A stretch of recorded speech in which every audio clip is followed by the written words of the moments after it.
matanggal sa political equation si Vice President Inday Sara, ito ay high-level conspiracy na simula't mula pa siguro noong 2023 ay pinlano na. Makikita mo na talagang sa pulmula ito ay pinlano. Kamusta po kayo? Magandang umaga po sa inyong lahat. Happy Sunday po. Itong video na ating ibabagi sa inyo ay isang interview ito sa isang veteran political strategist na walang iba kundi si Lito Banayo. Napanood ko lang itong video kanina at nais ko lang ibahagi rin ito sa inyo dahil ito ay tungkol pa rin dito sa nangyayaring impeachment trial kay Vice President Sara Duterte at meron siyang komento o isang obserbasyon patungkol dito sa nangyayari na ito kay VP Sara at maging sa mga Duterte o maging kay dating Pangulong Duterte ay isinasama niya rito.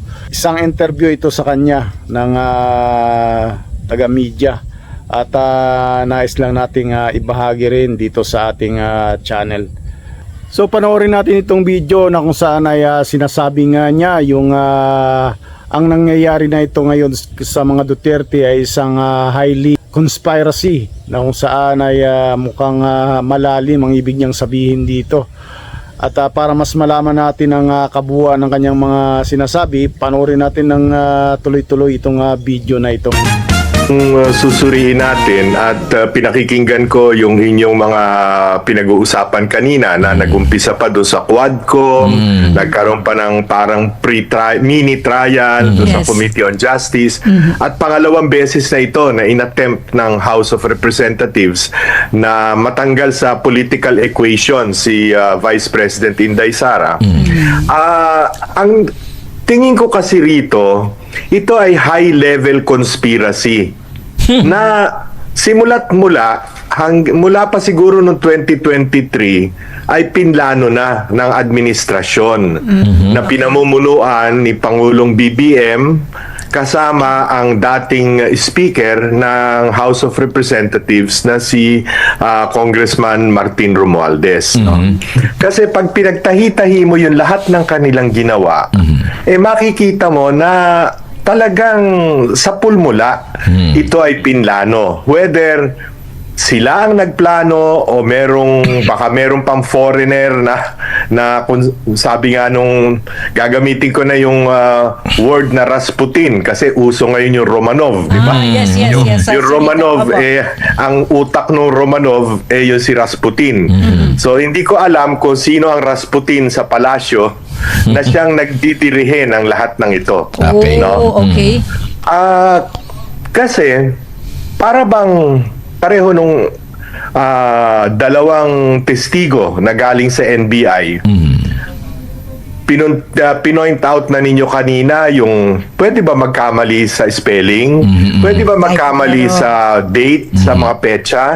Pwede bang magkamali na yung Department of Education gagawin mong Department of Justice? Kung talagang inimbestigahan mo. Pwede bang hindi mo konsultahin ang PNP, ang National Security Council, ang ISAP ng AFP, kung totoo may banta sa buhay ng Pangulo ng Pilipinas? O talagang sa pulmula, meron ka ng gustong o desired conclusion, no? At lalagyan mo na lamang ng laman yung conclusion na yon, no? Kaya pinagtahi-tahi mo yung mga nangyari, yung base dun sa video na kinuha nyo lamang sa sa secondary source, no? At hindi sa primary source. Parang pinagtahi-tahi nyo ngayon to para palabasin na grave threat at inciting to the sedition yung bugso ng damdamin ni Vice President Inday Sara dahil nakita niya yung sobrang pang-aapi sa kanyang mga tauhan. No? So yun, and if you notice nga pati sa Quadcom, pati si Pangulong Duterte, di ba? Kung ano-anong mga ginawa nilang disrespect sa isang dating pangulo ng Pilipinas, no? At naglabas sila ng kung sino-sinong testigo na sa totoo lang wala namang sinabing talagang makapagko-conclude ng mga kasalanan na kanilang ipinipinta dito sa mag-ama, no? All the way talagang planadong-planado ito, no? Dahil takot na takot sila at siguro pati ibang bansa, no? Takot na manumbalik ang isang Duterte sa Malacanang, no? So posibleng ganyan ang nangyari. Yan ang aking theory of the case, so to speak. So yun ang kanyang paliwanag at marami pa siyang sinasabi rito at tinanong nga siya kung ano pa kaya ang mangyayari sa susunod na mga hearing o proceeding na nangyayari na ito at kung ito ba tatagal pa. Yan ang isa sa mga question sa kanya ng taga-media. Tatagal pa ito. Hindi ba dapat nga isasalang ng prosecution si Zulaika Lopez, Attorney Zulaika Lopez. Yes, opo. Na Bakit chief of inurong staff nga po? Bakit inurong kaya? At saka yung si Belinda Bello ba yun? Yung House Sergeant at Arms o Deputy Sergeant at Arms. Bakit nila inurong? Yes, Kasi pag tinuloy nila, lalo lang maiintindihan ng taong bayan, pati ng mga Senate jurors, kung ano ang circumstances, ano ang context kung bakit sumabog sa galit si Vice President Inday Sara. Nakita na nila yon sa paulit-ulit na pinakita ng defense, yung mga antecedents, yung mga naunang mga salita, no, ni Zulaika Lopez at ni Vice President Inday Sara.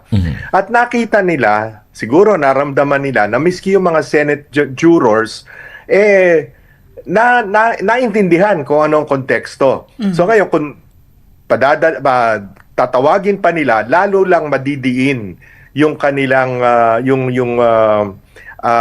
pangyayari noong November 23 kung saan bugso ng damdamin at yung bang feeling mo aping-api ka na o aping-api na kayong pati mga tauhan mo, no? Kaya kung ano-ano na ang nasabi ng ating Vice President. Okay, binabanggit dito, sir, na talagang ang target naman talaga, bakit nagkaroon po dito ng impeachment kay VP Sara, ay para hindi lang sa tanggalin sa pagka-vice presidente, para hindi makatakbo sa 2028, wala sa kapangyarihan kapag po siya po na-impeach. Ang tanong nga ng iba kung talagang ayaw nyo kay VP Sara, bakit hindi kayo kumuha ng isang manok, natatalo sa kanya sa 2028? Totoo yan. Glenn, matatandaan mo, noong 2014, nagkaroon ng series of investigation sa Blue Ribbon Committee ng Senado na ang pinupuntirya ay si Vice President Jojo Binay, di ba? Tama. Yes, At kung ano-anong akusasyon ang inilatag kontra kay Vice Binay. President Jojo Binay. Siguro yung template na yon ang nais nilang gamitin, siraan si Inday Sara para merong lumitaw na pwedeng ilaban kontra kay VP Inday Sara. Pero tandaan natin, bagamat hindi magkapartido si Pinoy at saka si Jojo Binay, hindi inimpeach ng Kongreso si Jojo Binay. Opo. No? Umabot yan sa halalan na tiyempo naman na nagkaroon ng dark horse, wika nga, yung hindi inaasahang kalaban. Ang inaasahang kalaban, si Grace po, si Mar Rojas, pero sumulpot mula sa Mindanao itong si Duterte. Mayor Rodrigo Duterte. At siyang nagustuhan ng taong bayan na ihalal na Pangulo ng Pilipinas. Ngayon, in contrast, wala ni isang miyembro ng kabinete, congressman o senador na masasabi nating talagang kaalyansa, yung talagang buong-buong pagkakatiwalaan Apo. ni BBM, ni Pangulong BBM, na pwede nilang ilaban sapagkat yung mga binabanggit na kung sino-sinong miyembro ng kabinete o yung mga miyembro ng Congress o Senado, hindi umaangat sa single-digit preference. Minsan may 1%, may 3%, mataas na yung 5% kung meron man. Opo. No? At ngayon, napipilitan sila ngayon na makipagsama-sama, magkaroon ng parang pinananaginipan nila, pinapangarap nila na koalisyon na kasama yung kaliwa, kasama yung mga socialist, Yun. kasama yung dilaw o pink na yata, Pinklawan, pink at mga dilawan ganon. kung sino man, no? Na makikipag-coalesce dito sa administrasyon ni PBBM. Pero maging ganun pa man, lamang pa rin si VP Inday Sara despite almost 3 years of demonizing. Halos 3 taon na itong drama na ito na wala na silang ginawa kundi magpukol ng dumi kay VP Inday Sara, at the same time yung pinakamasamang ginawa nila na ikidnap pa ang isang dating Pangulo ng Pilipinas. Tama. No? Sa ICC. Samantala ngayon, kababasa lang natin nun kahapon ba o nung maka isang araw, mismo nga Amerika gusto na sarahan yung ICC. Yes, no? opo. Kinakampanya yun. Ikakampanya pa nila sa ibang bansa na umalis na sa ICC. Samantalang tayo, isang sovereign nation, no? Sinusuko natin, isinosoga natin ang Oo nga sariling Pilipino, no? Pilipino, hindi lang basta Pilipino, kundi dating Pangulo ng ating bansa, 81 anyos na, matanda na at masasakti na, itinatapo natin sa ibang bansa na parang wala tayong respeto sa sarili nating judicial system. Yes, Correct. opo. So, ano ang nakikita po ninyo, Sir Lito, na maaaring mangyari sa ganitong sistema na nagaganap sa ating bansa? Well, patuloy nilang iwe-weaponize ang batas, yung weaponizing the law. Kung ano-ano, tingnan nyo, ginawa nila kay Senador Marcoleta. Opo. No?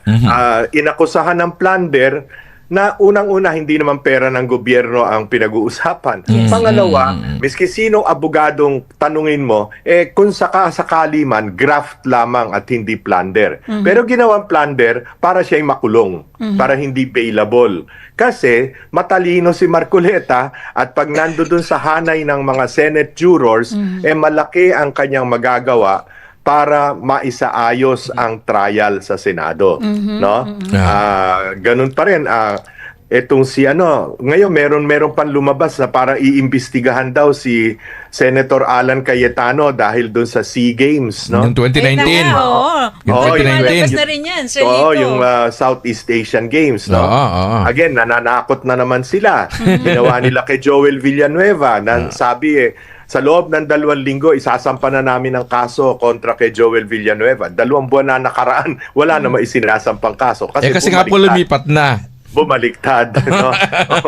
si Senador Chis Escudero na binanggit sa maleta, binanggit din na nung si Undersecretary Roberto Bernardo na ngayon ay state witness, Yun na nga. bilyon-bilyon ang andi umano'y Grabe, ano? nakuha niya sa flood control at iba pang proyekto, pero ngayon ay state witness na inilink tahasan sa loob ng Senado mismo sa Blue Ribbon Committee, inilink si Senator Chis Escudero. Pero nasa na yung kaso? Wala na yung kaso. In fact, Senate Presiding Officer na ngayon si Chis Escudero ng trial ng pangalawang Pangulo. Tapos pa, sir, nakikita naman siguro ng taong bayan ito, no?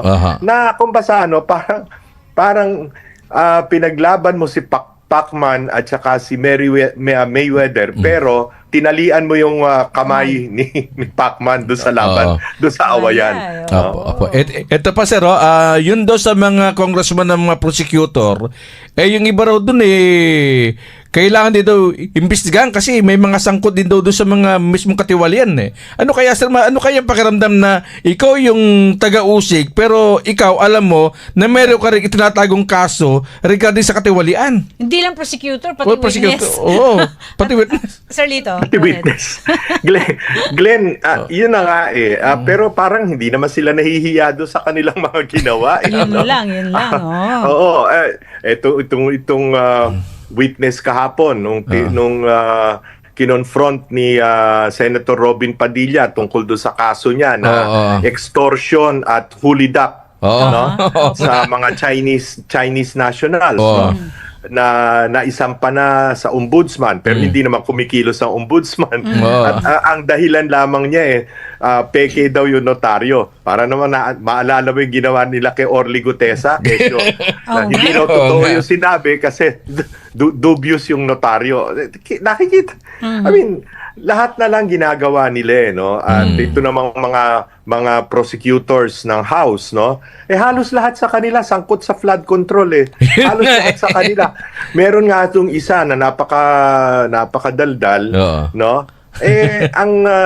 Ang balita ko sa Iloilo, ang pork barrel na tinanggap niya sa loob ng 3 taon ay 4.5 billion pesos. Wow, laki. Sa distrito niya na hindi naman pagkalaki-laking distrito at hindi naman ganun karami ang tao, no? Halos lahat sa kanila nagtamo ng napakalaking pork barrel. Tama ka.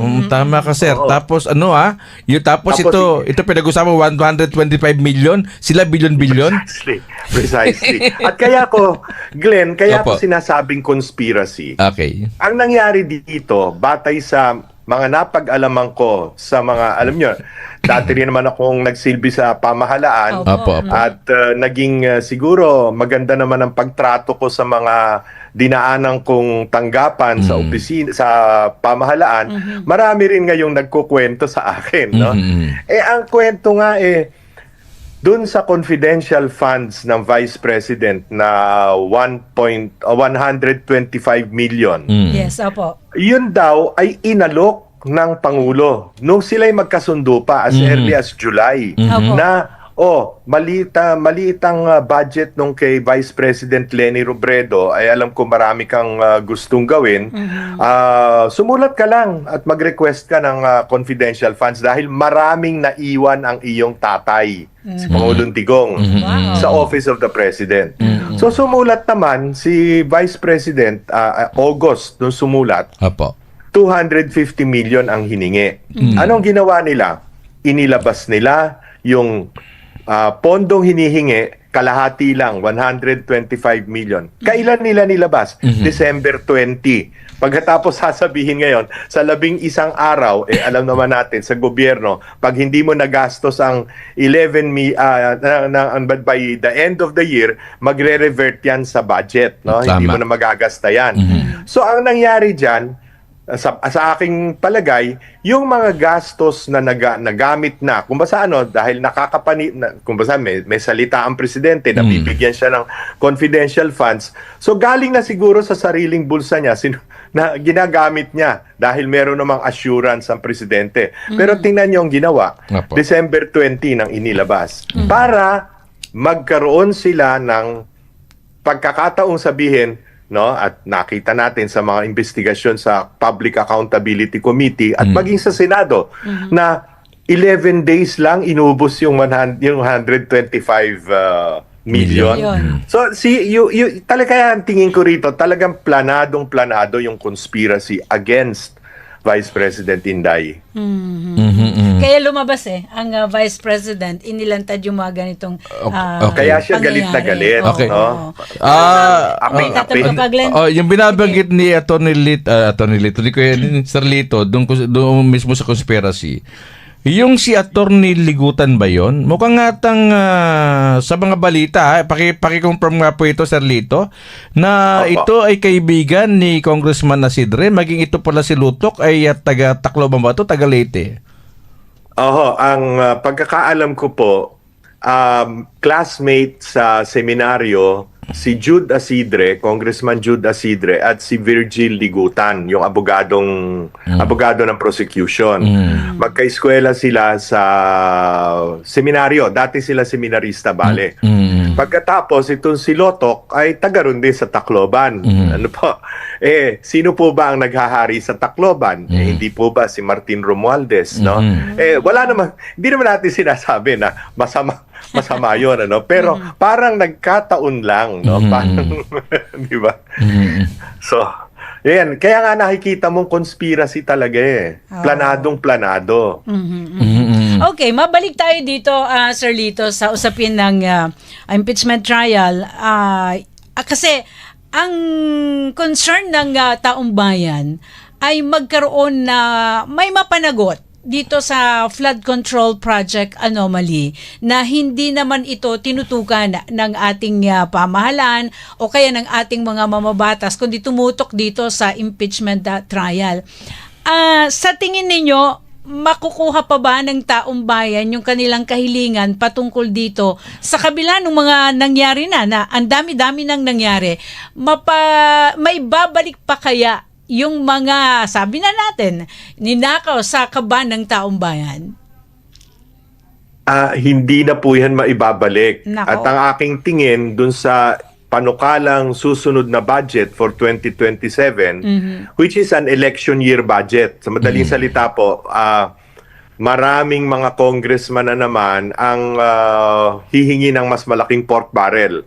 Kasi yung gagastusin nila sa 2027, yun na ang ipamimili nila ng boto sa 2028. Yun Ano po? na naman. So, tataba na naman yung pork barrel. Kung siguro hindi na flood control dahil iskandaloso ng masyado, baka farm to market roads naman ngayon at ang dadalihin nila. Ano po? So, ang nangyari nga po dito ang mapait na katotohanan tungkol sa ating ekonomiya ay hindi tayo umaasenso na pag-iwanan na tayo ng ibang bansa. Correct. Hirap na hirap ang taong bayan, daing ng daing sa presyo ng lahat ng pangunahing bilihin. Maging kuryente, tumaas po ng 40%. Correct. Oo nga eh. Isipin nyo, gaano kahirap yan para sa ordinaryong mamamayan. On the other hand po, ang talagang, ang pag-diagnose mo itong ating economy, apat lamang ang pwedeng, para to summarize it. Yes. Overspending, overtaxing, lahat po ng binibili natin may tax. Overborrowing, ang ating utang ngayon ay 18.55 trillion na as of May. Malaki pa yan hanggang Disyembre.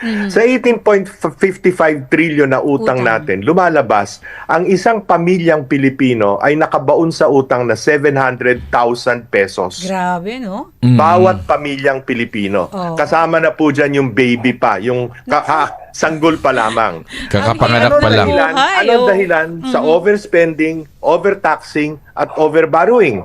Dito po sa nakaraang 4 na taon ng administrasyon dahil po sa overstealing.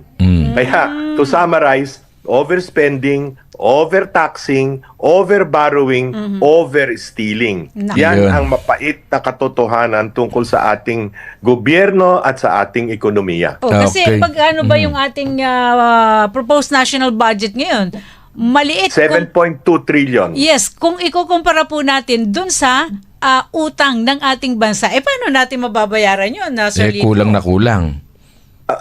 Ang ating pong kinikita kontra sa ating budget taon-taon ay kulang ng 2 trilyon. Ano po? Ngayon, yung ating utang na ang 1/3 of that ay foreign borrowing, lumobo din dahil dati 58 pesos to $1. Ngayon po 62 pesos to $1 na.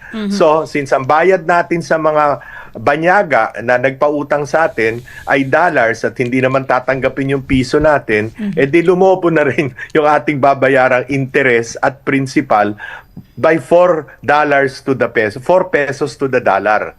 Ano po? Kaya po, baon na baon tayo sa utang. Ang masakit nito, meron ba tayong nakitang mehoras?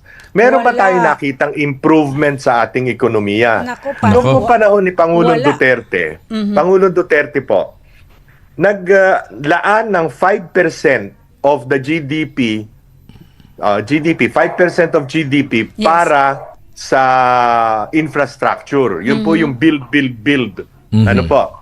At dahil po doon sa build na yon, nakapag-finance ng Metro Manila Subway, ano po? Yes, opo. Yung commuter railway hanggang Calamba, Calamba. yung Bicol Extension Project ng PNR, yung elevated railway from Clark International Airport to Manila, at marami pa pong iba. Nagkaroon ng expansion ng mga pier, improvement ng mga pier sa ating mga isla. Pero, ang mga yan ay naudlot dito sa unang 4 na taon ni Pangulong BBM kasi nga po nilipat sa unprogrammed allocations yung pondo dyan at yun namang unprogrammed allocations ang siyang kinukulimbat through the DBM para pondohan itong mga walang kakwenta-kwenta at ghost projects pa na flood control at iba't iba pang mga scandalous projects ng DPWH. Correct. Ano po? Okay. So, wala tayong nakitang kapalit. Yan naman Tama. yung ibig ko sabihin. Lubog Kundi na lubog ayuda. Ayuda, di po tama. ba? Opo, opo. Na, ano po ba ibig sabihin ng ayuda? Nandun na ako yung 4Ps, maganda naman pong proyekto yan. Yes, Pero opo. yung kung dami-daming ayuda, may TUPAD, may MAIP, may AKAP, may AIX, AIX, para tama. pong ginagawa tayong pulubi. Mahirap na nga ang mga Pilipino, naghihirap na nga dahil sa inflation. Pero ngayong ginagawa pang pulubi, pumipila, halimbawa para sa 20 pesos na bigas. Ano po bang, alam naman natin na sa law of supply and demand, imposible yes. yung 20 pesos, hindi sustainable yon. Yes. Pero ang nangyari, tayo, dahil hindi naman po tayo pumipila sa 20 pesos na per kilo na bigas, magkano po ang bigas natin? 60 pesos, di po ba? O 65 isang kilo. Aha. Magkano po noong panahon ni Pangulong Duterte? 45 pesos. So hindi po yan 20 pesos na kilo ng bigas, kundi 20 pesos na dagdag sa presyo ng bigas. Tama, Wait, okay. naalala Yan po ko ang yung nangyari sa atin. yung ngayon, Sir Lito, yung programa ng gobyerno na ipinromote talaga yan eh. Yung bigas, yung tinimbang Opo. mo pero kulang. Alam niyo po ba? Yan ang ngayon eh. Yung 10 kilo, naging 8 kilos, yung Opo. BBM yun eh. Ay, BBM. Opo, yung Yung bigas bagong project. Pilipinas na. Yung bagong bigas, Pilipinas, ano. tama si Sir Lito doon. Nakakalungkot Ewan ko nga po isipin, kung sino ano? bumuburiki doon. Oh, 10 kilos, naging 8 kilos eh. Nawala yung 2 kilo. Kaya tinimbang ko, Hindi, subalit hindi kulang. naman po siguro Malacanang o DSWD ang gumawa noon, kundi yung mga barangay, yung mga yun na nga po nangyayari Nakakalungkot, sa ano? atin. Nakalagay. Dahil nakikita nila ang ehemplo ng katiwalian sa itaas, lahat-lahat na ng mga taga-gobyerno gumagawa na rin ng para-paraan para kumita. Ayun po, naging pandemic na ang corruption dito Ay, sa nako. ating bansa. Sabi nga daw eh, bawat bigas may bawas. Hey, Pero attorney, balik tayo sa impeachment. Oh. Binabanggit na ito mukhang atang may panukalan, hindi ko lang alam, na mukhang atang sa mga balita, mukhang atang iano ni Senator Ping Lacson na wag nang maging 16 ang magiging threshold ng mismong ng mismong pagboto kung bang Two-third. talaga bang mako-convict itong si BP Sara, ano ho.